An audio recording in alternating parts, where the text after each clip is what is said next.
Hey there, Scott Dailey taking some time out of my busy day to debunk some myths about newer homes versus older homes at the Delaware Beach market. I'm with Dailey Dailey Real Estate. If you're thinking about buying at the Delaware Beaches, we'd love to be a part of the conversation. If you're thinking about buying somewhere else, we'd also love to have you reach out so we can get you in touch with a trusted professional. We have a nationwide network of expert realtors, and we would love to help you out. But okay, let me get to it. Here we go. Ready? There are a couple of myths, and one is the myths of the house that is so well built because it's old and it has good bones. Why is this a myth? Well, this is a myth because of a fundamental understanding that I have of human nature, and that is, hey, not everybody's great. And that was true 100 years ago, right? There was bad things happening in the world 100 years ago. Nowadays, we have different bad things, and maybe we have more bad things, but that's a different YouTube channel than what I'm talking about here. But my thing is that a house was built 100 years ago. My guess, I don't remember, I've never spoken to anyone that knows this, is that there were good contractors 100 years ago and schlocky contractors 100 years ago. That makes sense. Don't you think that makes sense? I think that makes sense. So if you have good and schlocky now, you have good and schlocky then. So the 100-year-old house, how can you tell if it was one of the good contractors or one of the schlocky contractors? I don't know. Do you know? I can't sort it out. But the idea that somehow that 100 years ago that the people that were building houses were these Puritan contractors who just loved what they did, and they were out there and they didn't cut corners and everything was great. Yeah, I don't think that flies. I've got a couple thousand years of human history that says, no, that's just not how it works. And also 100 years ago, there was no inspections, there was no building code, there's not a lot of guardrails back in the new industry. So a house that survived 100 years obviously was built good enough so it doesn't fall over for 100 years. But honestly, that's more a testimony to who's owned it and maintained it over the last 100 years than it is to how well it was built. And then there's this famous meme that you might have seen if you looked around, if enough new construction, if you're a subscriber to our site, which you might be, to our YouTube channel, there was this thing that lumber 50 years ago was more dense than lumber today.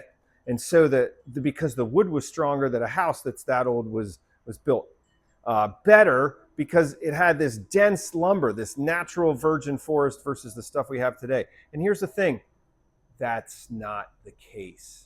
And here's why that's not the case.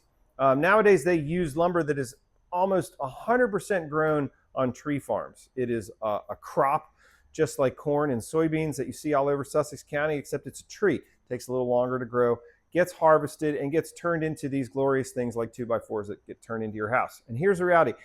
It is less dense than it was 50 years ago. But they've changed the way they build. So if you had a 2x10 from the 1950s, and it's this dense, great thing, and it could span a certain distance and be structurally supportive. Well, all they did was they adjusted the distances a little smaller because the wood isn't as dense, but it's a lot less expensive. And again, it's built sustainably. So you get less dense wood, but you have a house that is designed to be just as strong or stronger on less dense wood. How about that? That's Scott Dailey 1, Internet 0. Is that there we go, 0. That's it.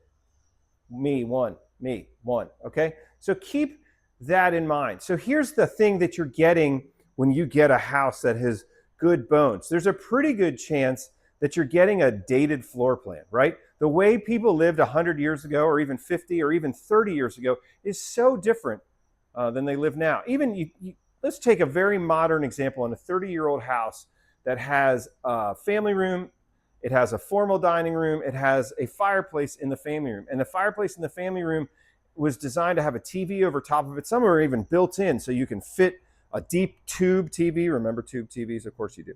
And so that has changed. And now you want to put your giant, 457-inch big screen TV over top of your fireplace, and it means you're looking up like this the whole time. And now you need a chiropractor, and it is much wider than the fireplace, and the fireplace kicks out into the room, and you've got this giant thing, and it just doesn't work anymore. And you can see that in a house that's 20 or 30 years old. The formal dining room, who wants them anymore? Like you got grandma's furniture, you got to put it in there. I guess you need a formal dining room.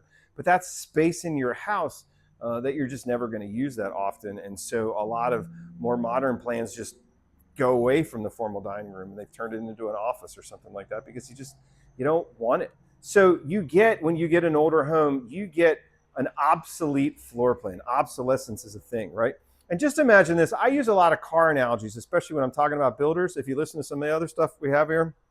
So, do you really want to keep driving a car from the 1970s? You know, I mean, a 1970s Corvette will lose a race to most modern minivans in a quarter-mile drag race because the stuff has just changed so much. So, which brings me to kind of to my second point, which is the technology in a new home. And when I say technology, I don't mean necessarily high-tech stuff behind the walls, but I do mean it in terms of energy efficiency and other things like that. That a newer home is going to be far more energy efficient. It's going to be far tighter of an air seal, which is probably still the biggest factor about energy efficiency. It's going to have more efficient, better windows, chances are. And so these are all things that the house that is older with good bones doesn't have. It has the older house has an obsolete floor plan.